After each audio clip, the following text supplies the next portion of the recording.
ऋषभ पुरोहित और आप देख रहे हैं कमोडिटी बाजार। और आज हमारे साथ फिर से केडिया एडवाइजरी से अजय केडिया सर जुड़े हैं। Welcome sir, welcome to our show. कैसे हैं आप? बहुत बहुत धन्यवाद ऋषभ वापस बुलाने के लिए। सो सर, पिछला हफ्ता तो पूरा गोल्डन वीक ही रहा है, जिस हिसाब से सोने और चांदी के प्राइसेस में इतना तेजी देखने को मिली है। तो उसका क्या कारण रहा और आने वाला हफ्ता अब आप कैसे देख रहे हैं, क्योंकि अभी फेस्टिव सीजन भी है तो बाइंग भी जो फिजिकल मार्केट है उसमें जोरों शोरों से चल रही है। तो देखिए ऋषभ, सबसे पहले तो आपको और सभी दर्शकों को नवरात्रि की शुभकामनाएं। और जैसे कि हम जानते हैं कि नवरात्रि, इसके बाद दशहरा, फिर दिवाली और फिर शादी ब्याह। तो क्वार्टर फोर हमारे लिए हमेशा बहुत स्ट्रांग होता है, फिजिकल डिमांड भी रहती है। देखिए, सोना बढ़ता हुआ बहुत अच्छा लगता है, लेकिन कब जब लिया हुआ रहे। लेकिन अब हम देख रहे हैं कि पितृपक्ष से निकलकर जैसे ही हम लोग सीजन में आ रहे हैं, तो यहाँ पे काफी डिमांड में थोड़ा बहुत डिटोरेशन आने लगे हैं बिकॉज ऑफ फ्लक्चुएशन। बट ये कारण क्या रहा? तो देखिए, हमारा भी उम्मीद था कि प्राइजेस के अंदर सेकेंड हाफ में करेक्शन आएगा, बिकॉज सारी फैक्टर डिस्काउंट हो चुके थे। बट पिछले हफ्ते हमने देखा, एक फेड ने जो रेट कट किया है 0.25 का, वहां तक तो सब सही था। आगे भी हमने उम्मीद थी कि 0.25 का ही रेट कट की एक्सपेक्टेशन थी। बट कहीं ना कहीं 0.5 तक के रेट कट की बात की गई थी, वो एक प्राइजेस को ट्रिगर कर गया। लेकिन काफी फेड मेंबर्स है जो इस चीज पे अभी भी अपनी अनुमति नहीं दिखा रही है, अनसर्टेनिटी में है। तो वो देखेंगे आगे क्या हो रहा है। सेकेंडली, सेंट्रल बैंक है, ईटीएफ है, इवन चाइना भी बाइंग वापस एक्टिविटी बढ़ा रहा है। चाइना में भी अभी 1 तारीख से न्यू चाइना में गोल्डन वीक का हॉलीडे है, फिर न्यू ईयर आने वाले। तो कहने का मतलब, एक तरफ तो यूएस डेट, दूसरी तरफ डॉलर में गिरावट, तीसरा कहीं ना कहीं फेड के इंटरेस्ट रेट को लेकर जो चिंताएं थी, ये सब के ट्रिगर करते हुए मार्केट में तेजी आई। हाँ, हमने उम्मीद की थी 3640 तक का लेवल। जैसे ही ये फेड की बैठक के बाद 3640 का लेवल टूटा, हमने देखा विद इन नो टाइम $200 की तेजी आई, और हमने 3800 का लेवल भी पिछले 4 से 5 सेशन में ही तोड़ दिया है। तो यस, टेक्निकली ओवरबॉट जरूर है, बट फंडामेंटल अभी भी ऑन स्ट्रांग है, जिसकी वजह से ये रैली अभी भी चल रही है। डर है, लेकिन डर के आगे ही सोना है, इसलिए सोना अभी भी होल्ड करके चल। सर, पर जैसे ये देखने में आया है कि अभी सर एज सच कोई बहुत ज्यादा बड़ी न्यूज नहीं है कि कहीं पे वॉर हो रहा है या कहीं पे कुछ है। पर फिर भी हमें देखने को मिल रहा है कि जो गोल्ड है उसमें जो वो तेजी है वो बनी हुई है। आज भी 3,000 रुपये बढ़ गए एम फ्यूचर्स में। तो सर एज सच तो कोई न्यूज है नहीं, पर फिर भी इतना क्यों बढ़ता जा रहा है? देखिए, न्यूज तो बहुत है, लेकिन अब वो न्यूज यूज टू हो चुकी है। उदाहरण के तौर पर रशिया यूक्रेन। अब हाँ। रशिया यूक्रेन में 3 दिन देखेंगे तो बहुत सीवियर ड्रोन अटैक्स हुए हैं। हम्म। यूक्रेन ने भी रशिया के काफी एनर्जी प्लेटफॉर्म्स पे इम्पैक्ट दिए, और रशिया ने भी उसका मुंह तोड़ जवाब दिया। मिडिल ईस्ट में आ जाइए तो पिछले हफ्ते हमास और इसराइल वापस एक्टिव हो चुके थे। हालांकि नया सीज फायर प्रपोजल वहां पे पुट अप हुआ है, बट उसकी हम्म। अभी तक कोई क्लियरिटी नहीं आई। टैरिफ की अगर बात करें तो टैरिफ के अंदर देखिए, डोनाल्ड ट्रंप ने फार्मा पे टैरिफ लगा दिया। हमें लग हम्म। रहा था हमारे लिए खराब हो सकता है, बट अब क्लियरिटी आई है कि नहीं, जनरली के लिए हमारे लिए तो अच्छा है।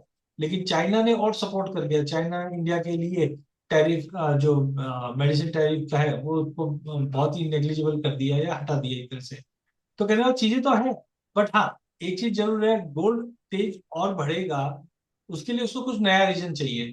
तो एज हम्म। ऑफ नाउ हमारे पास कोई नया रीजन नहीं, बट मार्केट के पास है। इसी के लिए हम देख रहे हैं बैक टू बैक रोज हजार हजार रुपया बढ़ रहा है पिछले 4 दिन से। यस, टेक्निकली ओवरबॉट है, बट रीजंस है गोल्ड के पास अभी भी। डॉलर इंडेक्स है या यूएस का डेट क्राइसिस है, ये काफी क्रूशियल है। तो आई थिंक उनकी वजह से ही मार्केट में ये रैली किया हुआ है। और सर और सर आपने हाँ, और सर आपने जो गोल्ड और सिल्वर के लेवल दिए थे, गोल्ड में जहाँ तक मुझे मालूम है 1,10,000 तक का आपने लेवल दिया था, वो तो ब्रीच हो ही गया है। और सिल्वर में भी आपने 1,35,000 था, जहाँ तक मुझे याद है, उसका लेवल दिया था। वो दोनों लेवल तो आ ही गए हैं। तो अब आगे दिवाली तक या नेक्स्ट क्या लेवल है? देखिए, लेवल्स एक ऐसे होते हैं, एक ब्रिज और दूसरा दिखाई देता है। जैसे हमने पिछले साल अप्रैल के अंदर हमने एक व्यू रखा था, जहाँ पे चांदी में हमने 1,30,000 का लेवल बताया था। हाँ। और उम्मीद यही थी कि फर्स्ट हाफ में आ जाएगा ये, और सेकंड हाफ में थोड़ा बहुत करेक्शन आएगा, जो अभी ड्यू भी चल रहा है। हाँ, गोल्ड में हमारा एक्सपेक्टेशन समझो 95,000 के आसपास का था, फिर 1 लाख का रिवाइज किया। और रिवाइज करके जो लास्ट यस। आपके साथ हमने ये सेशन किया था, उसमें 1,10,000 बताया था। हाँ। बट फ्रैंकली, रुपए की गिरावट, साथ में डोनाल्ड ट्रंप का रवैया, ये सब चीजों को और एस्केलेट कर गया, और अब हम 116 के करीब पहुंच गए। न्यू मंथ जो है। तो मुझे लगता है कि यस, यहाँ से टेक्निकली सीवियरली ओवरबॉट है।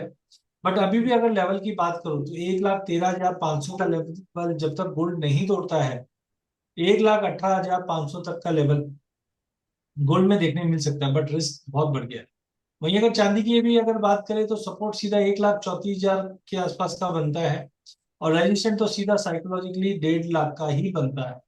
बिकॉज इंटरनेशनल में अभी $50 एक क्रिटिकल एक हिंड्रेंस बना हुआ है, क्योंकि 1980 में भी हमने $50 छुआ था, 2011 में भी हमने $50 छुआ था, और अब उसके करीब तो जा रहे हैं, तो अप्रोक्सीमेटली 1.5 लाख के आसपास। तो मुझे लगता है यस, अगले लेवल देखने चाहिए। बट हाँ, ध्यान रखिए, निवेश और कंजम्पशन दो अलग चीज है। अगर घर में शादी ब्याह है और आपको थोड़ा लंबा समय देख रहे हो, 2-3 साल का, तो ये लेवल भी अच्छा है लेने के लिए। और अगर आप निवेश के पॉइंट ऑफ व्यू से देख रहे हैं कि भाई मैं यहाँ पे ले लूं और मुझे रिटर्न बन जाए, तो मुझे लगता है कि we are on highest level. जो अब तक हमने जैसे मल्टी ईयर हाई तो गोल्ड पे देख ही रहे, बट चांदी भी अब ये हाई तोड़ने की तैयारी में है। तो मुझे लगता है अगर निवेश के लिए थोड़ा वेट कीजिए, बट हाँ, घर में शादी ब्याह और कंजम्पशन के लिए आप ले रहे हो तो बिल्कुल लेके चलिए। और सर जैसे क्या लगता है ईयर एंड तक 2 लाख चांदी देखने को मिलेगी जिस स्पीड से बढ़ रही है? नहीं, देखो, मेरा पर्सनल व्यू इसमें नहीं है, और देखो मेरा भी जो एक्सपीरियंस है वो पिछले 20 साल का है। तो 20 साल में मैंने कभी नहीं देखा कि हाँ। 50% बढ़ने के बाद कोई चीज और इतनी ज्यादा बढ़ जाए। हाँ, चांदी का इतिहास रहा है बढ़ने का, लेकिन मुझे लगता है कि आप ये देखिए चांदी चली कहाँ से। आज अगर डोमेस्टिक मार्केट में बात करें तो 32-33 का लेवल कोविड के समय मार दिया था। तो अगर हम्म। हम 35 का 70, 70 का 1,40 देखें, तो हो गया ना, बहुत बड़ी रैली आ गई है। तो मुझे लगता है कि यस, थोड़ा सा पॉज होना चाहिए। 2 लाख मैं भी उम्मीद कर रहा हूँ, बट उसको 2 साल में देख रहा हूँ, तो आपको टाइम देना पड़ेगा। चांदी को 2-2.5 लाख के लेवल दिखेंगे, बट उसको समय लगेगा।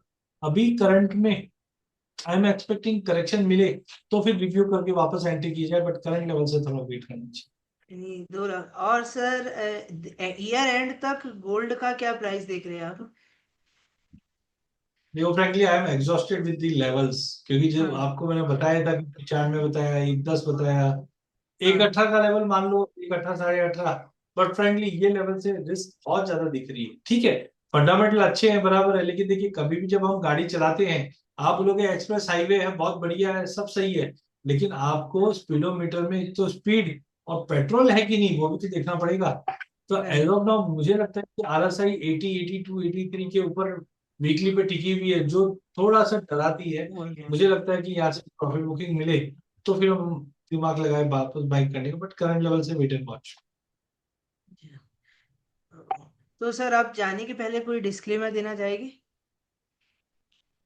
देखिए ऋषभ जी, आज हमने M6 की गोल्ड सिल्वर की बात की है, तो हो सकता है कि मेरे क्लाइंटों की पोजीशन है, बट मेरी पर्सनल कोई पोजीशन नहीं है डेरिवेटिव्स में। बट मेरे क्लाइंटों की हो सकती है। सेकंड, अगर आप बात करें तो यहाँ पे एक चीज ध्यान रखिए, कभी भी जब आप कमोडिटी में निवेश करते हैं तो जोखिम के चांसेस रहते हैं। तो सेबी रजिस्टर्ड एडवाइजर के साथ ही सलाह लीजिए और फिर ट्रेड कीजिए, ताकि आपका जो ट्रेड है वो और अच्छा हो सके। तो ये थे हमारे साथ अजय केडिया सर। अगर आपने अभी तक हमारे चैनल को सब्सक्राइब नहीं करा है तो कर लीजिए। मैं ऐसी ही वीडियो आपके लाता रहता हूँ। Thank you.